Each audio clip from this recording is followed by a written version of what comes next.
This is the Thoughtful Travel Podcast. I'm your host, Amanda Kendall of the notaballerina.com travel blog. Every episode, I'll share travel tales from several fellow travel lovers, and together we hope to entertain and inspire you, remind you of some of your own great travel experiences, and encourage you to hit the road again soon. Hello and welcome to episode 353 of the Thoughtful Travel Podcast. This episode is about public transport. I'd like to first pay my respects to the Whadjuk people of the Noongar Nation, where I'm recording this podcast today. So on the topic of public transport, I actually saw a post the other day in a solo travel group on Facebook, and it was about a young woman who went to Seoul in South Korea, and she ended up going home after only a few days because she kept getting lost. She couldn't get in the right trains. She was missing some planned and booked and paid for tours because she couldn't get there. And she ended up rebooking her flight and leaving early. And I felt really sad for her that she had missed out on the rest of her trip and kind of had a terrible trip because she couldn't manage to get around. And I get it in, South Korea's sort of similar to Japan as well. It can be tricky. And in the comments it came out, there was, thankfully, a lot of people being kind to her. But it came out that she didn't have any experience using public transport in her home city, etc.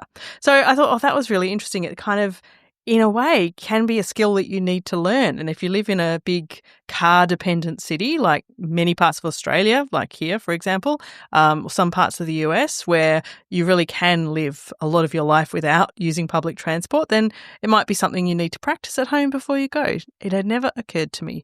I love taking public transport. I think there's lots of fabulous parts to it. You get to, be a part of normal life. You get to just, see what normal people see. Normal people who live in the place that you're visiting. And, also, come up with some interesting stories and interesting happenings from time to time. And that is the case for my first guest today, Ros Belford. So she has now lived in Italy for about 20 years or so. But she starts off by telling me about a very kind bus driver she once met. Some of the people that I love most in Italy are the bus drivers. And I remember years and years ago when I was researching the rough guide to Italy, and I was up in Piemonte going to a tiny town that no one's ever heard of. And the bus driver and the bus conductor was so surprised that there was an English person on their bus. They couldn't believe it. They couldn't believe that I was going to this tiny town. And they were saying, I don't know what you're going to do when you get there. They went off their route so that they could drop me right outside the hotel. Can you imagine? Because they thought that I shouldn't walk through the village on my own in the dark. Starting to ruin the story. Later that evening, I'd been out to dinner. The receptionist phoned me and said, "Oh, there's a friend on the phone for you." I was like, "I don't know anyone in this town." And it was Walter, the bus driver. "Oh no, Liam wants to go out for a drink." I was like, "No, I'm in bed. I'm sorry, Walter." So he maybe was taking kindness a little too far. A little too far. But on the island where I live now, obviously I know everyone, but I love watching how the drivers are with the tourists who arrive, especially the ones who come at the beginning of the season when things aren't crazy. And just last week, there's a village on the island right at the end of the line. It's the remotest place on a very remote island, and it's called Palara. It's actually where the film Il Postino was filmed. It's really beautiful. And so all the tourists like to go. And when the film first came out, one of the drivers, as soon as he reached the top of the mountain where you could first see Palara, he put on the soundtrack from Il Postino on the bus so that people could listen to it as they were going down. That's so sweet. But last time I was there, last week, we'd gone in on the bus and there were a couple of tourists with us. And then we were getting the last bus of the night, which is early. It was about 7:00 back. And the tourists weren't at the bus stop and they bought a return ticket.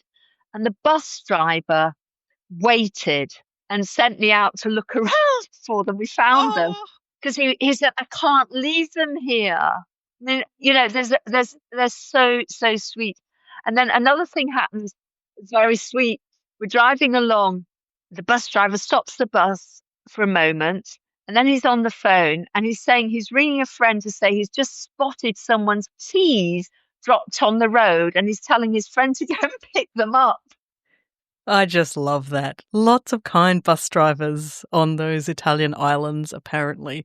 I have also met plenty of kind bus drivers on my travels, and a few who actually drove in such a way that they scared me, but I have survived them all, so I guess all is okay. Sometimes I read on the internet about cultural differences being, do you thank the bus driver when you get off? And I know when I take a bus here in Australia, I would usually just yell thanks as I get off the bus. But in some places it's unusual or maybe even kind of not okay to do that. So lots of different ways to behave. All okay. Now, my next guest today is Martha Waslen, and she discusses how public transport can help you understand a bit more about the local people.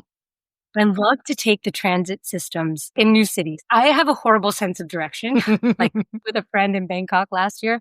And she's like, literally, I don't know how you make it from your bedroom to your kitchen. Like you literally can't read a map. So for me, taking the metro in any city is like, it's like my own personal version of Everest, right? But I love it. And being from the US, and my parents are native New Yorkers, and I was born in upstate New York. We moved around the US quite a bit. But, my dad thinks that the New York City subway system is like a marvel of civil engineering, right? He always says like no better subway system in the world. And in a lot of ways, it's so third world, like compared to some of these transit systems you see here in Southeast Asia. Yeah. And it'll probably take them forever to fix it and renovate. But I mean, it really is, once you're down in the subway system in New York, it is like incredibly efficient. But the cross section of life that you see in like the Union Square subway stop, it amazes me every time. Like I love to take the subway in New York City, and maybe it's not forming like deep rooted connections, but for people traveling into the city, like and seeing the performers in the subway stops and the performers even on the trains, the kind of wide range of people you would see on a subway car is really fascinating, I think. Oh, absolutely. You're right. It doesn't necessarily mean you're making close connections, but you're seeing the broad spectrum of people who live in a place. And I think that's true of many, many public transport systems. Like I always think it's a shame if all you do is go to a city and you're in a taxi everywhere you go, you might meet a couple of interesting taxi drivers, but you're not seeing what the people of that city are really like. I mean, you see New York City mayors riding the subway, presidents on the subway. And I think, it's also really interesting about understanding the culture in general. Like you take the metro in Tokyo and you kind of get a really incredible glimpse of why society functions so efficiently there. Everyone's walking at the same pace on the correct side of the walkway, Yes. Like they understand what time the train is coming. The last person's in the door just as it's about to close. And it's just like, what an incredibly well-oiled machine. Absolutely. This whole system is. And I think you build such a profound respect. I mean, in Tokyo specifically, for how people really like care for, it's a thoughtful way of living. Like, I'm not going to slow down. I'm not going to cut around and walk against, foot traffic just because I'm the one that's late for the train. Like everyone just kind of goes at the same pace, and it's kind of, it's very respectful. Yeah, exactly. And it just says so much more about their culture than just, getting from A to B. I've had the good fortune to experience both the New York and the Tokyo transit systems during my travels, and I absolutely agree. They really do tell you a lot about the place where that you're exploring at the time. Really, really shows you a lot. My next guest today is Scott Antcliffe, and Scott talks about his experiences with the UK public transport service, where he usually lives, compared to a couple of other places where he's travelled to recently.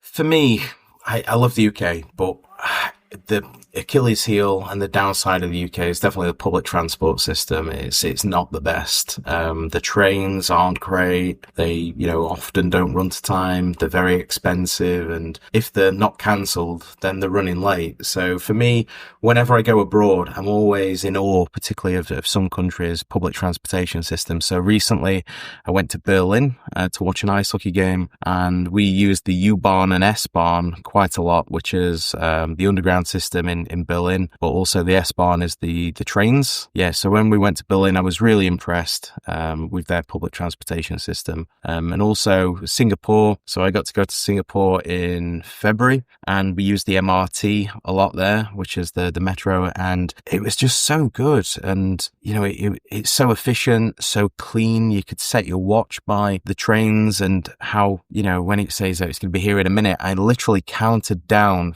59, 58, 57, and it arrived bang on, you know, 0 seconds. So, you know, it just astounds me how good the public transportation system is, particularly in Singapore when we went there. And we used it so much, and it's so cheap as well to travel around. And we were just so impressed. And obviously the cleanliness of the country in general, but also with, you know, on the MRT, it was just so clean, spotlessly clean. And it just made me think, you know, the UK is missing a trick in how they run the transportation system here. And particularly after, like I say, seeing it so well in Singapore, but also Berlin, and just how efficient they were, it just made me realize that in the UK, as great as we are as a country, we are lacking in a lot of areas, and just how friendly as well people are in Singapore. If you aren't sure which train to go on, there's always people, whether it's locals or whether it is people who are working in stations, on hand to support and guide you and to help you. Whereas I think sometimes in London, because it's such a busy hotbed of people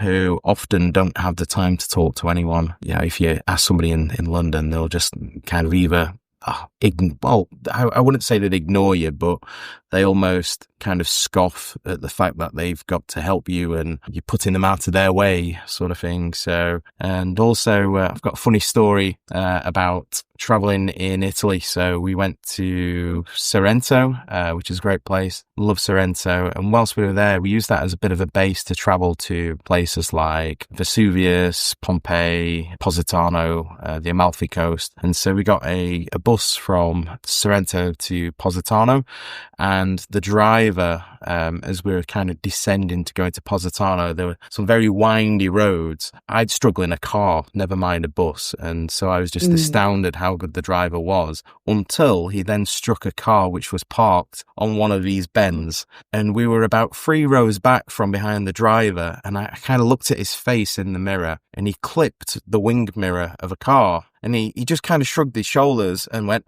meh, and then just carried on driving. And just seeing how, like, it was just nothing to him, which made me think maybe this is more common than I thought. You know, I looked around the bus, and all the other sort of Italian locals on the bus just kind of didn't even blink an eyelid or didn't even react. So I thought, wow. Whereas in the UK, you know, I'd be mortified if I did that to somebody. And yeah, it was just so different, but just also an interesting experience as well. The bus drivers I mentioned earlier on tended just to be kind of speeding or driving in a way that I wouldn't personally drive, rather than actually hitting other cars. So that was an interesting story. Now, my final guest today is Megan Frye, and Megan gives a good overview of why public transport is a really great way to see first a city and then a country.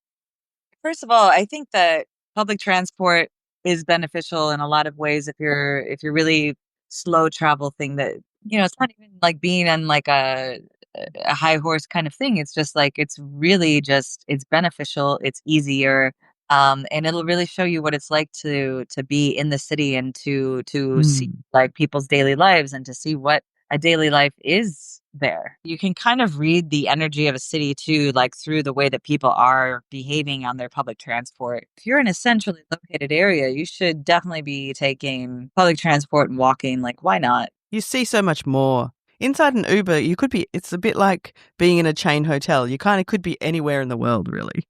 I think it's that. And also, a lot of places, depending on where you're traveling, I mean, an Uber is going to be so expensive. Kind of, sometimes I feel conspicuous. Wow, I'm this person getting out of the back seat of a car, my private driver, you know, and depending on where you are, I think that could draw more attention than maybe you'd want it to.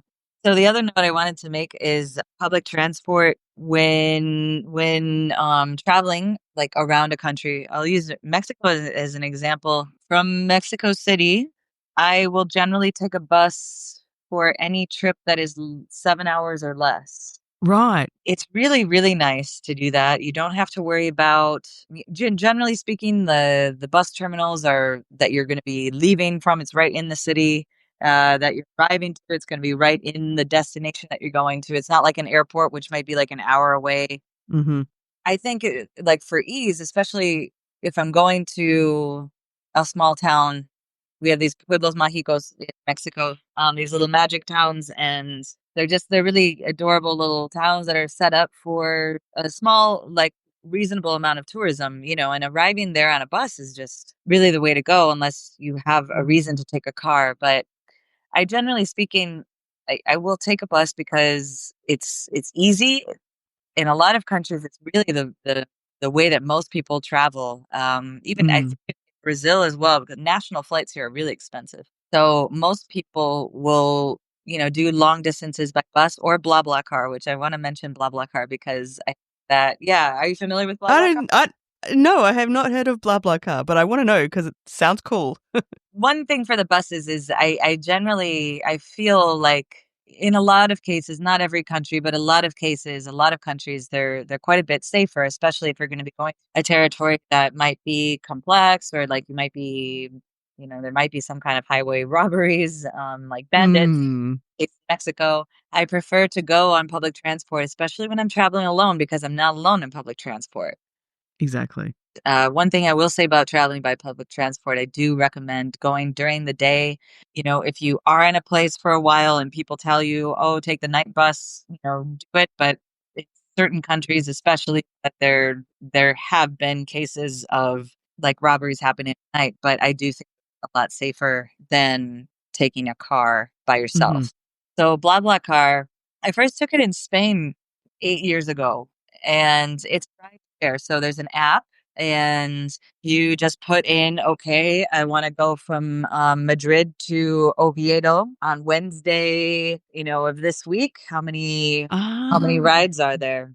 And if there's somebody that's going that direction and they are on BlaBlaCar, they will post that they have 3 seats available in their car. They're going to charge you X amount of money, and it's usually about the same as it would take for a bus. But the key is that it's a lot shorter trip. Yes, of course. So, for example, I mean, I think I've taken it now 4 times in Brazil, from a 4-hour ride to a 3-hour ride to a 7-hour ride. And I think it probably knocked my travel time by about half. Buses are slow, they stop more, etc. And is there like safety built into this? So it's a platform. It's a great idea. I just didn't even know it existed. It doesn't exist in the States as far as I know. I could be wrong. It just functions by having reviews, so you as a rider, Mm-hmm. the driver has reviews, and you can kind of check that out to see like, okay, is this person, what does it say for them? But in Brazil, I think that there's a tendency to drive a little bit crazier than in a lot of other parts of the world. In Spain, it wasn't. I've had, and in Brazil, it's just like a different dynamic. So there's no. Yeah. It's one of those things where it's connecting you with a stranger who's going to give you a ride. So Yes. it's not that different than hitchhiking, other than the fact that you have that person's name and their phone number and the make of their car. You can share your location with somebody as you're in the car. But I mean, I've never had a bad experience. I just had somebody drive a little bit more riskily than I You would would. like. Yeah, than I would like. But it's definitely, you are weighing the convenience of it because it really can Sure. it can make things so much easier. Oh, that's very cool. I'm going to have to look up where. So it's already it's in Spain and Brazil. Brazil, I took it in Mexico. It's not super popular there, but I feel like in Europe it's popular. It makes sense. It's kind of, it's like couch surfing or the original kind of Airbnb concept. It's, I've got a spare seat and I can make a bit of money. And I like the idea that you get to meet someone and hopefully have an interesting chat with them. Absolutely. Absolutely. I think, I mean, my Portuguese is still limited for like a long conversation, but I have enjoyed getting to know people and, taking BlaBlaCar too. A nice thing is you get to stop at, like, in my experiences, they make at least one stop depending on how long it is, maybe more than one. So it's just, it's another level of immersive travel. Totally agree. As Megan says, how public transport is really a great way to understand a place well. I had not learned about BlaBlaCar before, so that was interesting. I looked it up a little bit, and apparently it's been active since 2006. How did I not know?